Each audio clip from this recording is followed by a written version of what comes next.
연준은 이제 지난 13일 12월 FOMC를 마치고 마치고 나서 이제 좀 굉장히 점도표가 발표됐는데 점도표는 뭐냐면 연준 위원들이 각자의 19명의 연준 위원들이 본인이 생각하는 내년도 금리의 변화에 대해서 본인이 생각하는 그 수준을 점을 찍어서 나타내는 표가 이제 점도표인데 여기에 대해서 많은 분들이 좀 한 3차례 이상 금리를 내년에 인하할 것이다 이렇게 예상하는 점도표를 발표를 했습니다. 뭐 그렇게 발표를 하면서 시장은 내년에 일단은 이제 금리 인하 가능성이 거의 확실시 되었고 빠르면 이제 내년 3월부터 3월 FOMC 때 기준금리를 인하할 것이다. 이 기대감에 증시는 요즘 사실은 크게는 아니지만 매일매일 조금씩 상승하고 있거든요. 그래서 점도표를 좀 자세히 말씀드리자면 기준금리를 2번 인하를 예상한 위원은 5분이고 4번 인하를 예상한 위원은 3분이고 19명 중에 15명이 2번에서 4번 정도 금리를 인하할 것으로 예상하고 있습니다. 그러면서 이제 3분기 FOMC에서 기준금리 인하 확률이 90%를 넘어섰어요. 시장에서 바라보는 거는 3월 기준금리에서 3월 FOMC에서 기준금리 인하는 거의 90% 이상 인하할 것이다. 이렇게 생각하고 있고요. JP 모건에서 내년에 총 5회에 걸쳐서 125bp까지 내린다는 시나리오를 제시를 했어요. 금리를 5번 이상 내린다고 말을 한 거죠. 그런데 또 반면 존 윌리엄스 뉴욕 연방은행 총재는 지난 15일에 너무 앞서가는 거 아니냐. 시장은 마치 연준이 곧 금리 인하에 나설 것처럼 막 움직이고 있고 막 상상하고 있는데 연준은 아직 금리 인하를 검토하고 있지 않아요. 이렇게 또 매파적인 발언을 하고 파월 의장의 그거를 좀 대변하는 그게 아니다. 이렇게 하는 매파적 발언을 하면서 그런데도 불구하고 증시가 안 내렸어요. 네. 부합 부근에서 까딱까딱 하다가 그 다음날 또 상승하고 지금 그러고 있습니다. 만약에 내년에 금리가 지금 시장 예상대로 3번 또는 4번 인하를 하게 된다면 그럼 이제 내년 증시가 어떻게 될 것이냐. 네. 우리 이게 궁금하잖아요. 그렇죠. 많은 분들이 이제 증시하고 경기하고 그 타임 갭이 발생하는데 그걸 막 혼란스러워 하시는 경향이 있어요. 예를 들면 내년에 금리를 인하한다는 얘기는 경기가 침체가 온다는 얘기잖아요. 네. 또 연착륙을 얘기한다고 하는데 연착륙이란 말의 의미 자체가 경기 침체를 함축하고 있단 말이에요. 그렇죠. 거기에요. 맞아요. 단지 그게 강하게 경기 침체가 올 것이냐 서서히 경기 침체가 올 것이냐 이걸 가지고 연착륙이라고 표현한 거니까 그렇게 되니까 일단 경기 침체가 온다는 거잖아요. 네. 근데 증시는 오른대. 이건 무슨 말이야 이렇게 되는 거거든요. 근데 증시는 정확히 실적에 비례하는데 이 실적이 지금 실적이 아니고 미래 실적에 비례하는 거거든요. 내년에 비록 경기 침체가 오더라도 연준이 기준금리를 인하를 한다면 그 금융 레버리지를 많이 사용하는 업체들 있잖아요. 예를 들면 연구개발비를 많이 쓴다든지 새로운 공장을 짓는다든지 이런 우리가 그 매그니피센트 세븐 종목들 이런 기업들은 아무래도 아직도 테슬라 같은 연일 공장을 짓고 있잖아요. 네. 그 은행에 돈 차입을 해서 짓는 거거든요. 그다음에 아마존이나 마이크로소프트나 엔비디아도 계속 새로운 기술 개발하고 새로운 그 챗 GPT 이런 거를 발전시키고 그러려면 막대한 돈이 들어가는 거니까 그런 거니까 그러니까 금리를 인하한다고 하면 막대한 금융을 레버리지를 사용하는 이런 기업들은 금리가 낮아지는 거니까 상대적으로 비용이 줄어들겠죠. 그렇죠. 비용이 줄어든다면 수익이 커진다는 의미거든요. 반대의 개념으로. 그러니까 매그니피센트 관련 종목들부터 증시가 크게 상승할 것으로 보여지고요. 그게 상승하면 덩달아서 그 훈풍을 입히면서 S&P 500에 상장된 그 기업들도 따라서 상승하게 될 겁니다. 그러면 이제 우리가 러셀 2000이라고 그러잖아요. 정소기업 관련 그런 종목들도 시장 전체가 훈풍을 일 것으로 보여지고요. 그러면 언제까지 얼마나 상승할 것이냐 이 부분에 대해서는 사실은 미래를 정확히는 알 수는 없지 않습니까? 네. 그럼 우리는 또 과거를 가지고 미래를 예상해 볼 수밖에 없는데 세계 금융위기 때 2007년부터 조정장이 나오다가 2009년 저점을 찍고 S&P 500이 6,600 올랐어요. 최고점까지. 네. 그다음에 그 나스닥은 9배 이상 급등했습니다. 지수가 그 당시 이제 세계 금융위기 때 버냉키가 헬리콥터 머니 이런 표현을 쓴 것처럼 막대한 유동성을 뿌렸는데 그게 증시 급등으로 보여진 것 같고요. 이걸 가만히 생각을 해보면 지금도 우리 코로나19로 인해 증시가 폭락했을 때 어마어마한 유동성을 시중에 뿌렸거든요. 막 제로 금리 마이너스 금리까지 막 단기간에 하면서 그런 것들이 결국은 증시로 가지고 오면 증시가 반영이 된다면 앞으로 한 10년 가까이 상승장이 오지 않을까 이렇게 예상합니다. 그 정도예요. 제가 한 게 이제 억지를 부린 게 아니고 세계 금융위기를 대입해서 지금 반영을 해보면 그래서 보통 이제 미국 증시는 제가 이제 그 달러 패권에 대해서 얘기를 굉장히 많이 한 편인데요. 달러 패권 때문에 미국 증시는 계속 상승할 수밖에 없고 상승을 하게 된다면 얘들 한번 상승하면 많이 상승해 버려요. 네. 우리나라 증시를 생각하면 이게 말이 안 돼 이게. 근데 우리나라 증시는 우리나라 내에서 국한되고 우리가 중국이나 미국의 수출 의존형 경제다 보니까 그런 제약이 있고 제한이 있겠지만 미국은 아니에요. 전 세계적으로 달러를 뿌리고 있으니까. 예를 들면 미국은 자기들 달러 패권에 건의에 도전하면 그냥 막 멱살 짚고 흔들고 막 박살 내거든요. 그쵸. 예를 들면 이란이 아니 우리는 왜 우리가 원유 수출을 달러로만 해야 돼? 아니야 우리는 위안화도 받고 엔화도 받고 그럴 거야. 그랬더니만 바로 악의 축, 이란 악의 축. 베네수엘라도 마찬가지였거든요. 우리가 왜 미국 통제를 받으면 원유를 수출해야 돼? 그러니까 그 제한하고 막 그 베네수엘라하고 완전 사상 최악으로 치다 알았잖아요. 중국도 마찬가지거든요. 중국이 끊임없이 달러 패권에 도전을 하고 디지털 위안화를 만들고 막 그 난리를 치고 막 있는데 그러니까 미국 입장에서는 달러 패권에 도전하면 가감하게 밀어붙이고 계속 그러면 너 왜 달러 패권에 도전해? 이런 말은 죽어도 안 해. 신장 위구르 그 인권 왜 그렇게 막 침해하는 거야? 파륜궁 사람들 왜 막 사형시키고 그 사람들 막 신장 적출해서 수출하는 거야? 그 홍콩 노란우산 운동 그런 것도 있잖아요. 대만 독립운동 뭐 이런 걸 건드려서 중국을 자극하고 결국은 이제 중국이 큰 침체에 들어선 걸로 보여지고요.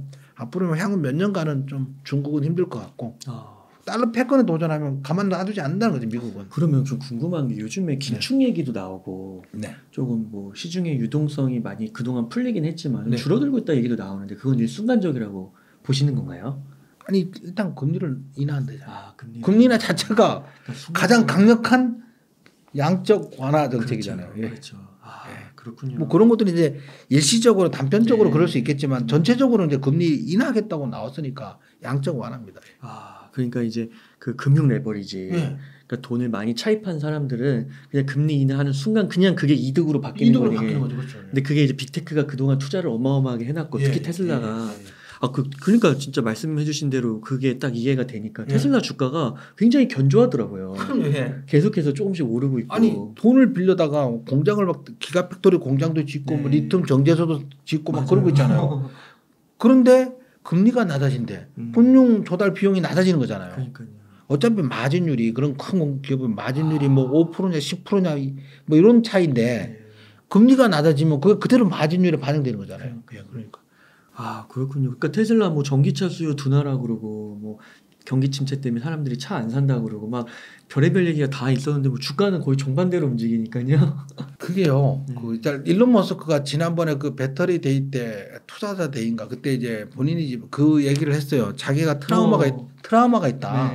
왜냐하면 2018년 이전에 19년 이전에 자기가 너무 힘들었다는 거야. 그 돈을 조달하지 못해서 몇 번 망할 뻔했다고 얘기하고 제가 그 방송 출연해서 인터뷰하는 거 본 적 있는데 그 언제 일론 머스크한테 그 사회자가 언제 테슬라가 성공할 것이라고 확신했냐니까 자기는 실패할 줄 알았대요.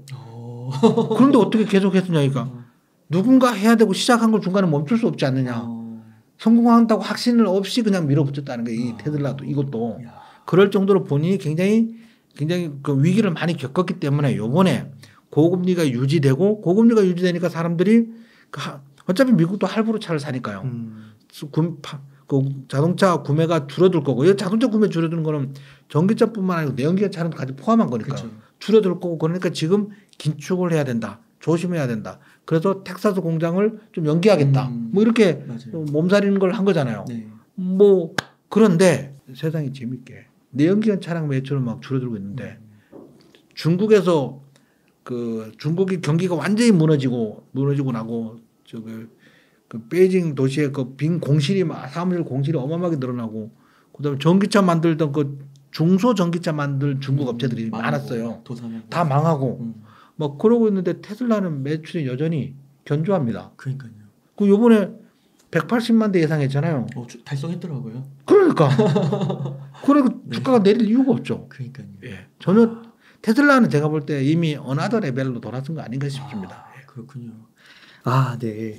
그래서 이 테슬라가 대표적인 거고 또 매그니피센트에는 또 다양한 기업들도 있는데 그 기업들도 마찬가지라서 앞으로 이제 조금 이렇게 길게 보면 그런 기업들이 먼저 이렇게 가지고 뒤따라서 이제 그 소비재 뭐 이런 것들도 가지고 S&P 500 기업들도 가지고 결국은 그렇게 될 것 같습니다. 근데 요즘 일단은 그 사상 최고치의 다우지수는 돌파를 했고요.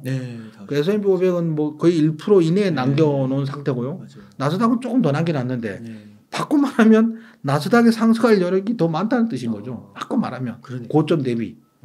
그러면 뭐 앞으로 증시는 굉장히 좋을 것 같고요. 이 앞으로 증시 좋을 거다. 내년에 상승장 나올 거라는 얘기는 제가 1년 내내 떠들었어요. 그러니까 맞아요. 그 김영훈 대표님이 그 말씀하신 게 이제 돌이켜 보면은 거의 다 맞았어요. 그러니까요.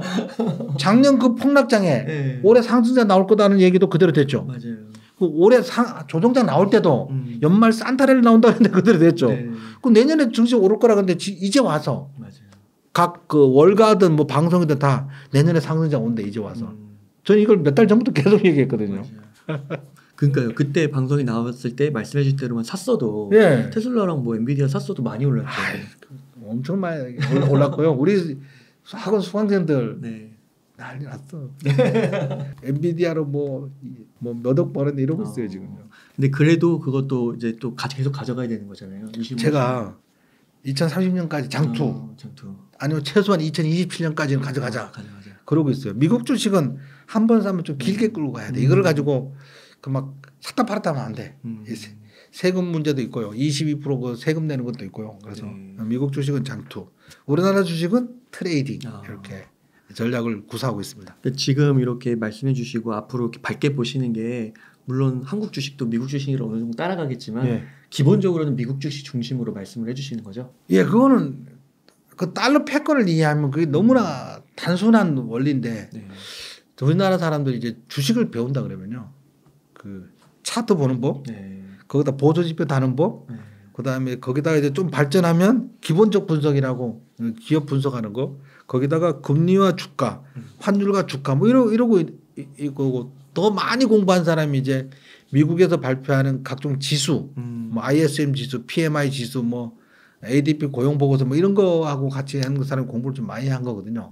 근데 주식을 공부를 한다면 일단은 미국 증시를 이해를 해야 돼요. 미국 증시를 이해를 하려면 달러 패권을 이해를 해야 돼요. 달러 패권을 이해해야지 지금까지 미국 증시가 그 1900년 초반부터 지금까지 어마어마하게 급등한 게 설명이 돼요. 그걸 달러 패권을 이해를 못하면 이렇게 무한정 상승해도 되는 거야? 이렇게 생각되는 거거든요. 전 세계에서 달러를 사용하는 사용률이 60% 정도 되거든요. 2차 세계대전이 한창 이거 끝나갈 무렵에 1944년에 이제 브레튼 우즈의 주요국 44개국 재무장관들을 모아놓고 미국이 선언을 했어요. 야, 지금까지 우리가 국가 간 결제 영국 파운드를 사용했는데 영국이 지금 전화에 휩싸이고 그다음에 인플레이션에 파운드화 가치가 지금 굉장히 하락하고 있는 거 아니냐. 이걸 어떻게 국가 간 결제인 기축통화를 사용할 수 있겠느냐.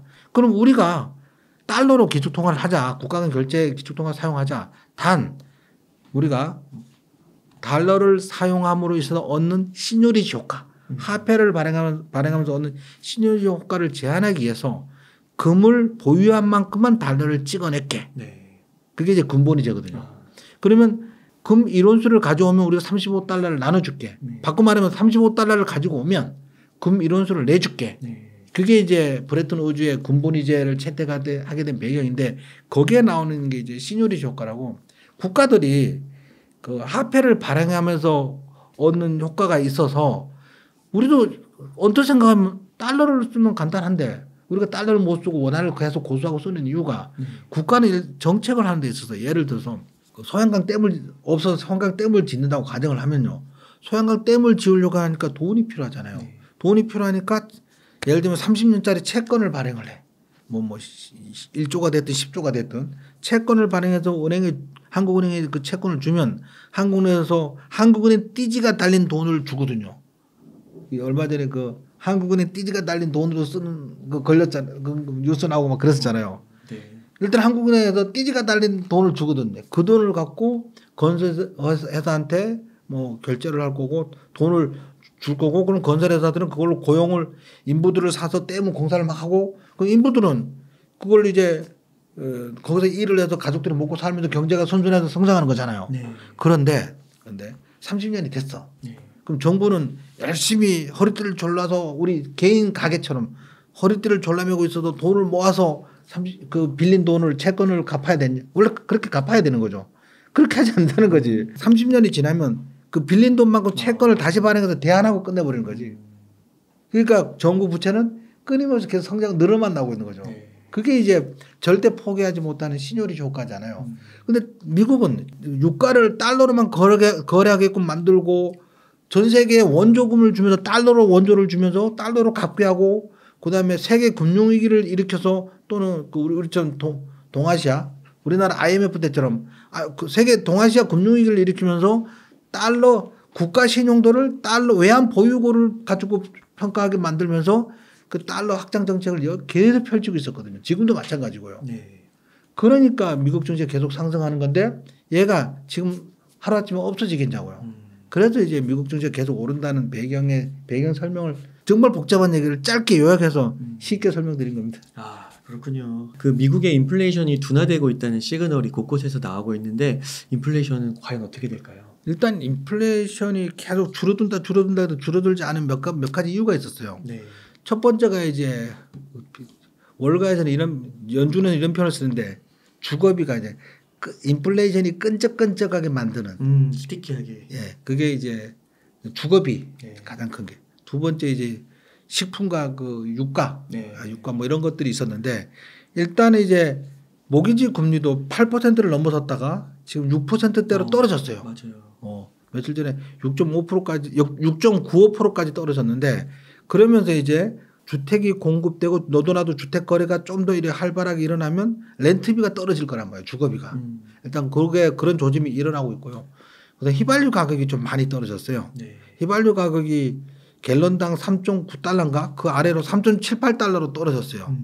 그래서 이제 휘발유 가격이 떨어지면 떨어질수록 이제 물가에 굉장히 크게 좌우하는 게 휘발유 가격이거든요. 미국은 자동차 없으면 못 살잖아요. 그렇죠. 너도나도 뭐 자동차가 거리가 머니까 자동차 수요가 굉장히 많고 휘발유 수요가 많은데 이 국제 유가가 굉장히 비쌌단 말이에요. 뭐 정말 배럴당 130달러에서 이제 90달러, 80달러, 그때 70달러 이제 70달러 떨어지고 60달러대로 진입할 거다 뭐 이러고 있는 거고요. 네. 그 오페크에서 감산한다고 하니까 에이 우리가 비축유 풀지 뭐 이렇게 미국에서 나오고 있고 막 그러고 있는 판이니까 이제 유가도 떨어지고 있기 때문에 그러면 가장 큰 인플레이션을 잡고 있는 가장 큰 그런 것들이 낮아지면서 당연히 인플레이션 압력도 굉장히 낮아질 걸로 그렇게 보여지고 있습니다. 뭐 그렇게 된다면 당연히 물가는 잡힐 것이고요. 물가가 잡히면서 이제 경기나 경기 둔화 이런 것들이 이제 염려가 되니까 그러면 금리를 낮출까 지금 이러고 있는 거거든요. 결국 이제 금리를 낮추겠죠. 금리를 낮추면 지금 금리가 5.5%예요. 5.25%부터 5.5%잖아요. 세계 금융위기 때도 금리가 4.75%가 뭐 그랬었어요. 그게 제로 금리까지 떨어진 거야. 금리가 계속 떨어지면서 증시는 계속 상승한 거지.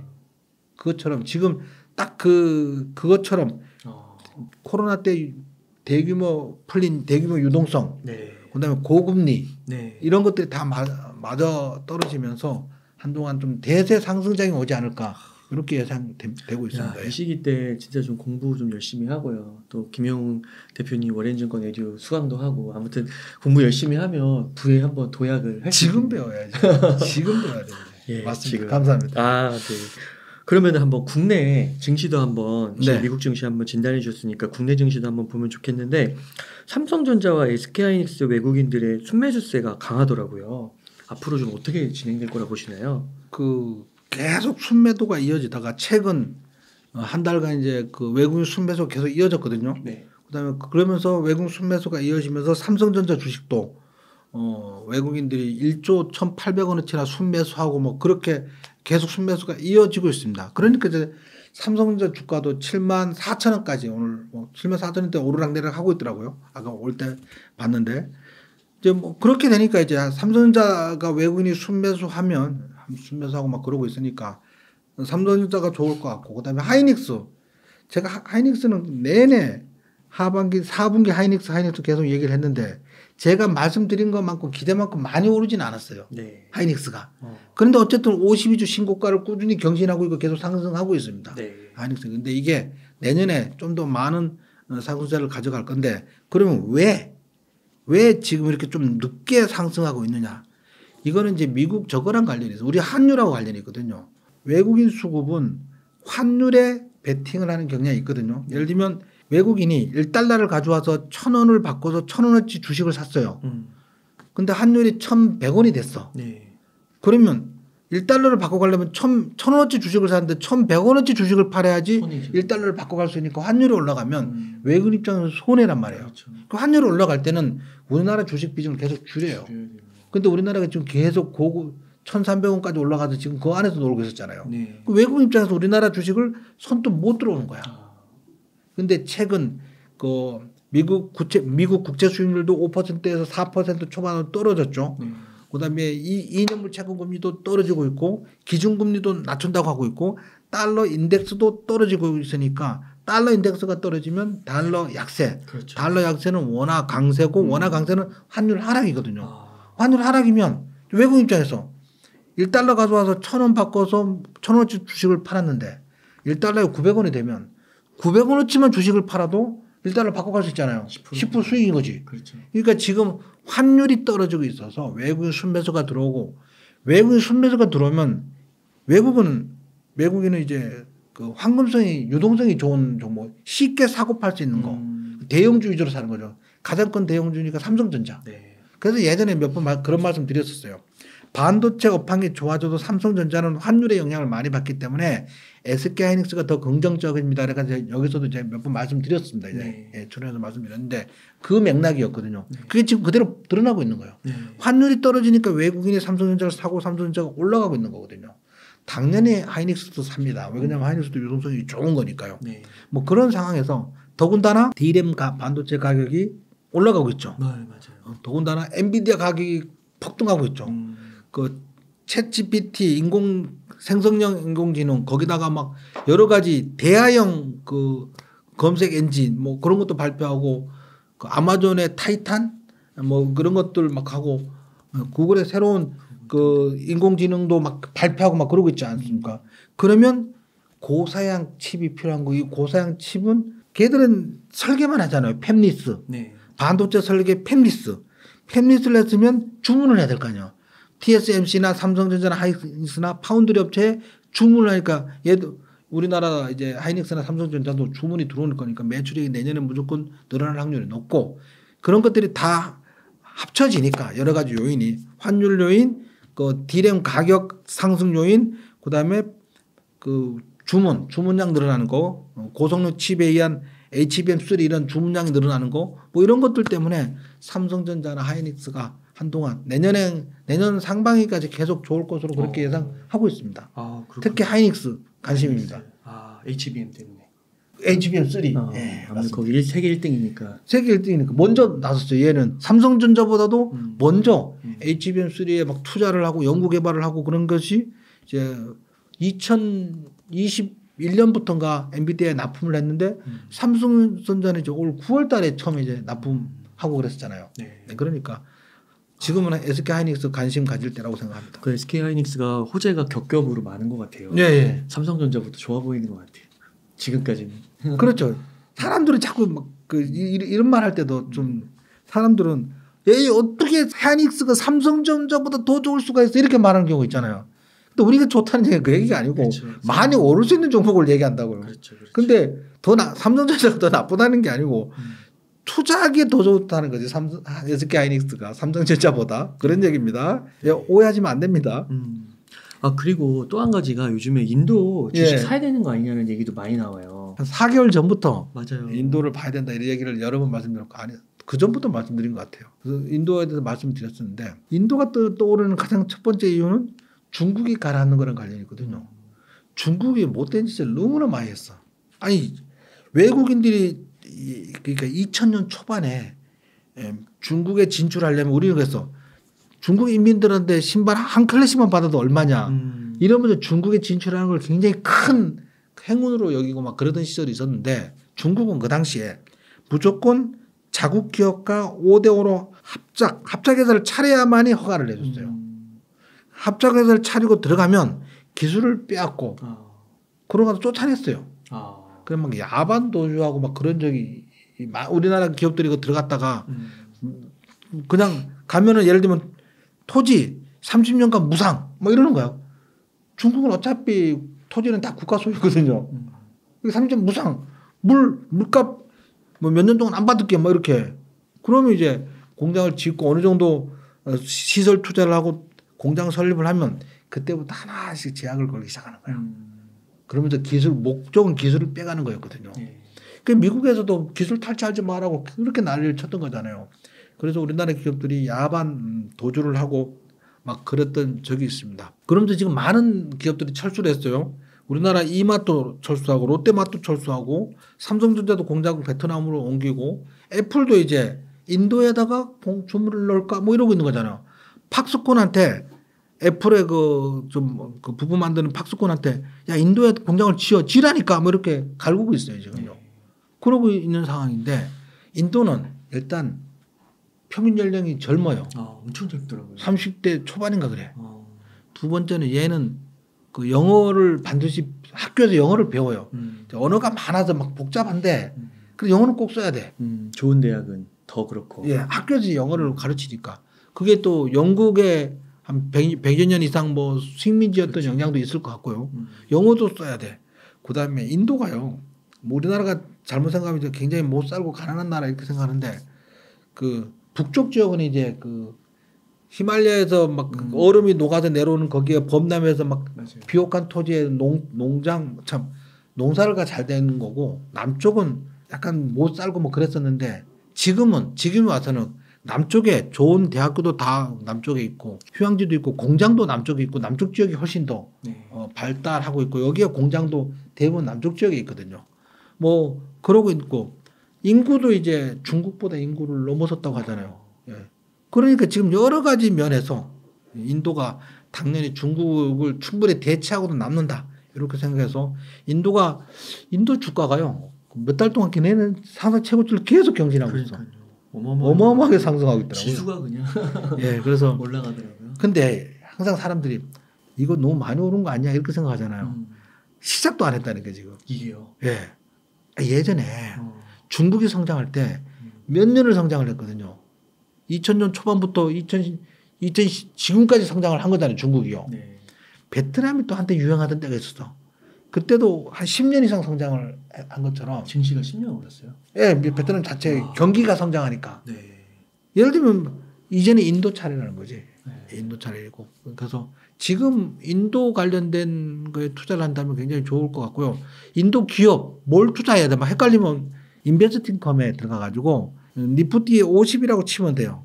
우리 그 니프티 이런 말 했었잖아요. 그죠? 굉장히 좋은 종목 50개 종목 추린 건데 인도에 이제 니프티 50이라는 지수가 있어요. 그 인도 중심인데 세넥스하고 이제 니프티하고 있는데 니프티 50 지수 주면 그 ETF에 투자할 수 있어요. 뭐 헷갈리면 지수에 투자하는 거지. 니프티 50에 지수 ETF를 사면 좋을 것 같고요.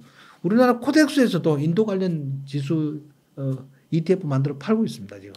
네.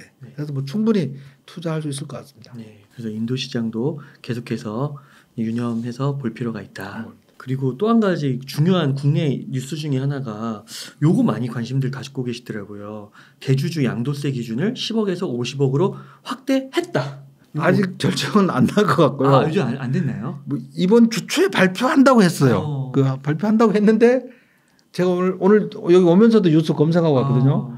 아직도 발표했다는 건 안 나왔는데 거의 할 것 같아요. 왜 그러냐면 자, 첫 번째 일단 대주주 양도세가 대부분 알겠지만 어렴풋이 아는 분들을 위해서 정리를 하자면 대주주인 개인 투자자가 보유한 주식을 매각해서 얻은 차익에 대해서 세금을 내는 건데 대주주에 해당된다면 대주주 요건에 해당된다면 지금 대주주 요건은 뭐 한 종목을 10억 원 이상 보유한다든지 주식을 또는 코스피 코스닥 저거 코덱스하고 좀 다른데 지분을 1% 4% 보유를 한다든지 이러면 대주주 요건이 되고 대주주 요건이 된 상태에서 그 다음에 주식을 팔면 차익에 대해서 세금을 내는데 가표가 3억 원 미만이 이하면 20% 세금을 내고 그 가표가 3억 원 초과하면 25% 세금을 내는 거거든요. 그렇게 되니까 연말까지 26일 또는 28일까지 대주주 요건에 해당이 안 돼야 되니까 지금까지는 연말 12월 달만 되면 조정장이 계속 나왔거든요. 왜 그러냐면 그 요건을 낮추려고 막 주식을 막 파는 거야. 연초에 또 다시 사는 거지. 그 주식이 10억 그 기존에 있었을 때 10억 원 양도 원래 주식 소득세라는 거는 양도 소득세라는 건 팔 때 내는 거잖아요. 예. 근데 이건 안 팔고 보유만 해도 세금을 내는 거예요? 아니요. 그러니까 올해 연말까지 10억 원 이상이야. 해당이 됐어요. 네. 그러면 내년에 혹시 주가가 떨어져 10억이 안 돼도 올 12월까지 해당이 10억 원에 해당이 돼 대주주가 됐다면 내년에 파는 거에 대해서 수익에 대해서 세금을 내야 된다는 거지. 팔 때 내는 건데 지금 요건이 되면 내년에 주식을 팔 때 세금을 무조건 내야 된다는 거죠. 어떤 특정 기업의 대주주에 해당이 된다면 대주주라면 자기가 주식을 차익 실현할 때 차익 실현에 대해서 세금을 20%를 내야 된다는 거죠. 지금 개인 투자자는 세금을 안 내잖아요. 0.25% 농토세까지 0.25% 내는데 20% 양도소득세를 내야 된다는 거지. 그러면 만약에 다음에 네. 그 밑으로 팔았어요. 마이너스면 안 내는 거고요. 원래 마이너스 세금 안 내는 거예요. 근데 이게 해가 지나가도 수익을 그 대주주에 해당이 됐으면 이상에 해당하는 그러니까 내는 거고요. 올 12월까지 네. 대주주에 해당이 된다면 내년에 수익이 날 때 세금을 무려 20%를 내야 되는 거죠. 그렇군요. 예. 그다음 내년 연말에는 또 그때 대주주 요건 되냐 안 되냐를 다시 따지는 건데. 근데 지금 10억이 됐어. 예를 들면 10억 1,000만 원이야. 대주주 요건이 됐어. 1월 달에 주가가 하락해서 10억이 안 되고 9억 9천만 원이야. 그래도 올해 이미 대주주 요건이 됐기 때문에 내년에 파는 것에 대해서 세금을 내야 된다는 거죠. 좀 약간 불합리한 면이 없잖아요. 있긴 있었죠. 이제 그런 거였는데 이거를 이제 지난번에 한번 뉴스가 나왔었어요. 30억에서 50억으로 기준을 완화하겠다. 네. 이런 소식이 나와서 증시가 환호를 했거든요. 네. 그러다가 일주일인가 지나서 또 아니다. 그거 올해 하는 어렵고 우리 토의한 적 없다. 이렇게 얘기 나오면서 지난주에 주가가 2차전지 관련주들이 막 하락했어요. 유력 증시가 막 상승하는데 우리나라는 하락했다니까요. 네. 이것 때문에 이제 막 매도가 나온 것 같고요. 그러다가 지난 주말에 또 다시 아니야. 연내에 꼭 될 것 같아. 확률이 높아. 50억까지 늘 확대된대. 이게 윤석열 대통령 공약이었다고 하더라고요. 네. 뭐 그렇게 돼서 이제 한다고 하니까 이제 기대감에 이제 올해는 이제 하락이 안 나오겠죠. 이제 연말까지. 네. 사실 저는 지난주에 걱정했어요. 연말 되면 이제 한 1, 2주밖에 안 남았는데 또 조정장 한번 나오겠네. 현금 비중 늘려야 되나? 근데 이 소식이 딱 나온 거죠. 그래서 만약에 이제 발표를 할 건데 지금 예상을 들으면 50억까지 완화할 것 같아요. 50억까지 완화하면 사실 그 해당되는 사람이 얼마 안 돼요. 이 사람들은. 그리고 한 종목을 50억 원 이상 갖고 있는 극소수의 사람들은 어차피 대주주야. 네. 팔 생각도 없어. 그렇죠. 대부분. 그 안에 있는 개인 투자자들이 문제가 되는 거였죠. 더군다나 올해는 2차전지 관련주들이 연초 대비 많이 올랐잖아요. 연초 대비 많이 올랐으니까 아무래도 해당자가 많았을 거란 말이에요. 이분들한테 안 팔아도 되는 그런 장이 된 거죠. 네. 다행입니다. 이렇게 될 것 같습니다. 그냥 완화될 것 같습니다. 그래서 50억으로 인상이 발표되면 연말 증시는 대폭 상승할 수 있고. 저는 크게 상승할 걸로 예상하는 거죠. 30억 원으로 되면은 그래도 소폭 상승할 거고. 예, 지금 분위기는 50억 원으로 이제 완화될 확률이 높다 이렇게 보고 있는 건데 뭐 그 예상대로 되면 증시는 오히려 더 상승할 수 있는 거죠. 왜? 매수하고 있지만 대주주 요건에 해당돼서 매수하지 못한 대기 매수자가 있을 거거든요. 네. 근데 이게 50억까지 완화된다면 그 대기 매수가 매수 왕창 들어와도 되니까. 네. 그래서 증시는 상승할 것으로 그렇게 예상되고요. 만약에 30억으로 조정이 된다, 완화된다 그러면 소폭 매수가 들어올 것 같습니다. 아 그렇군요.